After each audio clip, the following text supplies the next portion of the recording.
Hi friends, welcome back. என் பெயர் இலக்கியா. எனக்கு வயது 24. திருமணமாகி 3 ஆண்டுகள் ஆகின்றன.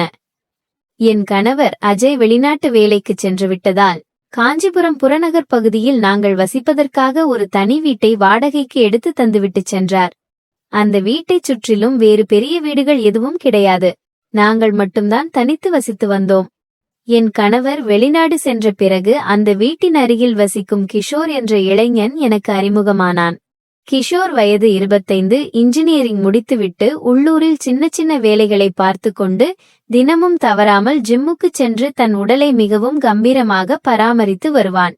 அவனுடைய அந்த தோற்றமும் சுறுசுறுப்பும் இயல்பாகவே என்னை ஈர்த்தது. நாங்கள் இருவரும் அந்த தனிமையான சூழலில் ஒருவரையொருவர் சந்திக்கத் தொடங்கிய நாட்கள் என் வாழ்க்கையின் போக்கையே மாற்றின. ஆரம்பத்தில் வீட்டின் முன் அமர்ந்து பேசுவது, ஒன்றாகச் சேர்ந்து உணவு அருந்துவது என்று தொடங்கிய எங்களின் பழக்கம் போக போக எல்லை மீறிச் செல்லத் தொடங்கியது. என் கணவர் இல்லாத அந்த தனிமையும் வாழ்க்கையில் எனக்கு இருந்த ஏக்கமும் கிஷோரை நோக்கி என்னை முழுமையாக தள்ளின. கணவருக்கு துரோகம் செய்கிறோம் என்ற குற்ற உணர்ச்சி ஒருபுறம் இருந்தாலும் கிஷோரின் மீதான ஈர்ப்பு என்னை முற்றிலும் தன்வசப்படுத்திக் கொண்டது.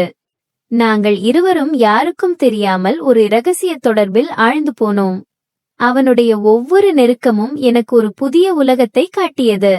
என் கணவர் மீது இருந்த பந்தம் முற்றிலுமாக நசுங்கிப் போனது. நாட்கள் செல்லச் செல்ல எங்களின் இந்த தொடர்பு மிகவும் வலுவானது.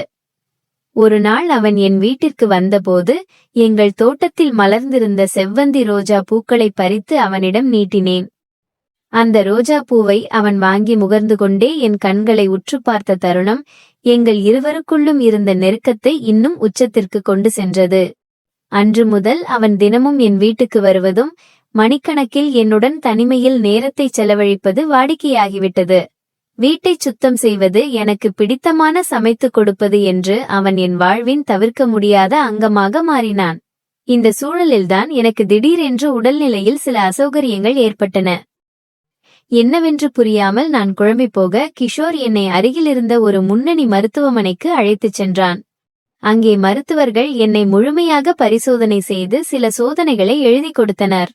அந்த சோதனைகளின் முடிவுகள் வந்தபோதுதான் மருத்துவர் என்னை தனியாக அழைத்து சில உண்மைகளை கூறினார். மருத்துவர் என்னிடம், அம்மா, உங்களுக்கு உடல் ரீதியாக எந்த பிரச்சனையுமே இல்லை. ஆனால் உங்கள் கணவருக்குத்தான் மருத்துவ ரீதியாக ஆண்மை குறைபாடு தீவிரமாக உள்ளது. அவருக்கு இயற்கையாக குழந்தை பிறப்பதற்கான வாய்ப்புகள் துளியும் இல்லை என்று தெளிவாக கூறினார். மருத்துவமனையிலிருந்து வெளிவந்த அந்த நொடியில் என் காலடியில் இருந்த பூமி சுழன்றது.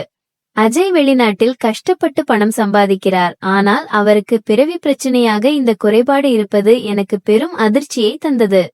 கிஷோர் என்னை தாங்கி பிடித்து பஸ் ஸ்டாண்டிற்கு அழைத்துச் சென்றான். வழியில் ஆட்டோவில் அமர்ந்திருக்கும் போதும் என் மனசுக்குள் ஒரு ஆழமான, அதே சமயம் மிகவும் ஆபத்தான யோசனை உதயமாகத் தொடங்கியது. என் மனதில் ஓடிய அந்த எண்ணம் என்னை சுட்டெரித்தது. அஜய் தான் வெளிநாட்டில் இருக்கிறாரே, அவருக்குத்தான் குழந்தையே பிறக்காது என்றாகிவிட்டதே. பிறகு எனக்கு எதற்காக இந்த இளமை? எதற்காக இந்த வாழ்க்கை? கிஷோர் என் அருகில்தானே இருக்கிறான். அவன் மூலமாக ஒரு குழந்தையை பெற்றுக்கொண்டால் அஜய்க்குத்தான் என்ன குறைந்துவிடப் போகிறது? வெளிநாட்டில் இருக்கும் அவருக்கு இது எப்போது தெரியப் போகிறது? ஊருக்கு வரும்போது அவன் இந்த குழந்தையை தன் சொந்த இரத்தமாகத்தானே ஏற்றுக்கொள்ளப் போகிறான். அந்த எண்ணம் ஒரு தீப்பொறி போல என் மூளை முழுவதும் பரவியது. அதுவரை குற்ற உணர்ச்சியால் துடித்த என் மனம் இந்த மருத்துவ செய்தியை கேட்ட பிறகு ஒரு விசித்திரமான தைரியத்தை பெற்றது. என் கணவரின் குறைபாட்டை எனக்கு ஒரு வாய்ப்பாக மாற்றுவது சரியா தவறா என்ற சிந்தனைக்கே அங்கு இடமில்லாமல் போனது. கிஷோரின் மீதான நெருக்கம் இப்போது இன்னும் தீவிரமானது. மருத்துவமனைக்கு போய்விட்டு வீடு திரும்பிய அந்த நாளிலிருந்து நான் கிஷோரிடம் இன்னும் அதிகமாக நெருங்கத் தொடங்கினேன். அவருக்குத்தான் குழந்தை பிறக்காது என்ற உண்மை எனக்கு தெரிந்துவிட்டது. கிஷோர், நாம் ஏன் இனியும் தயங்க வேண்டும் என்று நான் அவனிடம் வெளிப்படையாகவே பேசினேன். அந்த இரவில் நாங்கள் இருவரும் அந்த தனிமை வீட்டில் எங்களின் எல்லைகளை மீறி முழுமையாக ஒன்றிணைந்தோம். சில மாதங்கள் கடந்த பிறகு என் உடல்நிலையில் மாற்றங்கள் நிகழ்ந்தன. நான் கர்ப்பமாக இருப்பதா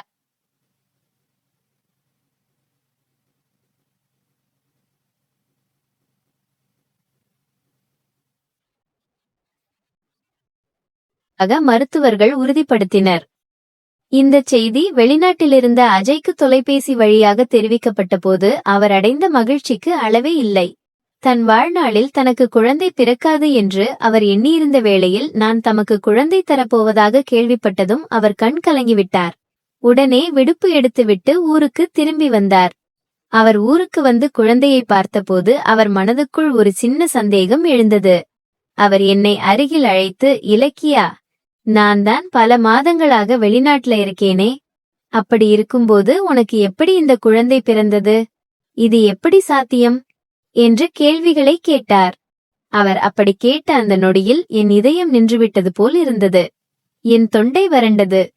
என்ன சொல்வது என்று தெரியாமல் நான் நடுங்கினேன்.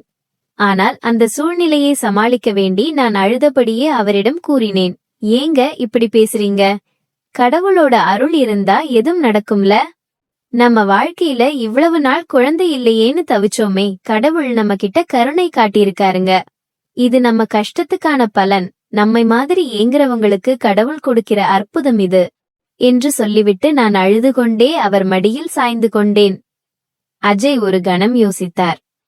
மருத்துவ ரீதியாக அவருக்கு தன் உடல்நிலை பற்றி குறைவாகவே தெரியும் என்பதால் கடவுளின் அற்புதம் என்று நான் சொன்னதை அவர் அப்படியே நம்பினார். தன் மனைவியின் கண்ணீரை பார்த்த அவர் அந்த சந்தேகத்தை அப்போதைக்கு மனதுக்குள்ளேயே புதைத்துக் கொண்டார். குழந்தையை தன் சொந்த இரத்தமாகவே பாவித்து அணைத்துக் கொண்டார். ஆனால் உண்மையை அறிந்த எனக்குத்தான் ஒவ்வொரு நொடியும் நரக வேதனையாக இருந்தது. அந்த நாட்களில் கிஷோருக்கும் வேறு ஒரு பெண்ணுடன் திருமணம் பேசி முடிக்கப்பட்டு அவனுக்கும் கல்யாணம் நடந்துவிட்டது. அவனுடைய குடும்ப வாழ்க்கை வேறு பக்கமாக தொடங்கிவிட்டது. அவனுக்கு தன் மூலமாகத்தான் இந்த குழந்தை பிறந்தது என்ற உண்மை கூட தெரியாது. அவனும் தன் பாட்டுக்கு வேறு வாழ்க்கையில் பிஸியாகிவிட்டான். கிஷோர் முற்றிலும் என்னை விட்டு விலகிவிட்டான். இங்கு அஜய்யோ அந்த குழந்தை தன் சொந்த ரத்தம் என்ற பெருமையோடு அதை வளர்த்து வருகிறார். ஆனால் என் நிலைதான் பரிதாபமானது.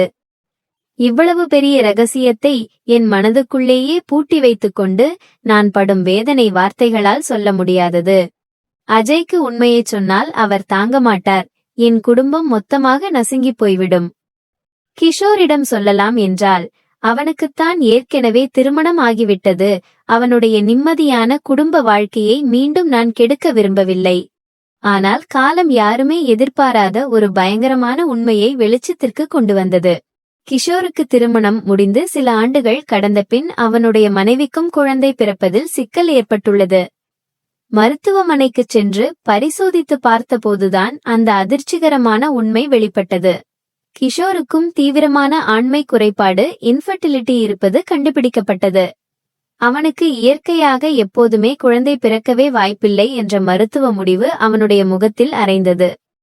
இந்த செய்தி காது வழியாக என்னை எட்டிய போது என் காலடியில் இருந்த பூமி இரண்டாக பிளந்தது. அப்படியானால் என் கையில் வளரும் இந்த குழந்தை யாருடையது? அஜய்க்கும் குழந்தை பிறக்காது, கிஷோருக்கும் குழந்தை பிறக்காது. அப்படியானால் நான் பெற்றெடுத்த இந்த உயிர் யாருடைய வித்து? இந்த ரகசியம் என்னை ஒரு தீப்பற்றி எரியும் நரகத்திற்குள் தள்ளியது. இது அஜய் கிட்டேயும் சொல்ல முடியாது, கிஷோர் கிட்டேயும் சொல்ல முடியாது. இந்த உலகத்தில் யாருக்குமே தெரியாத இந்த அச்சுறுத்தும் உண்மை எனக்கு மட்டுமே வெளிச்சம். இந்த உலகத்தையே உலுக்கும் இந்த மிகப்பெரிய அதிர்ச்சியை நான் எப்படி சமாளித்து, எப்படி இந்த மூச்சு முட்டக்கூடிய நரக வேதனையுடன் வாழ்ந்து கொண்டிருக்கிறேன் தெரியுமா?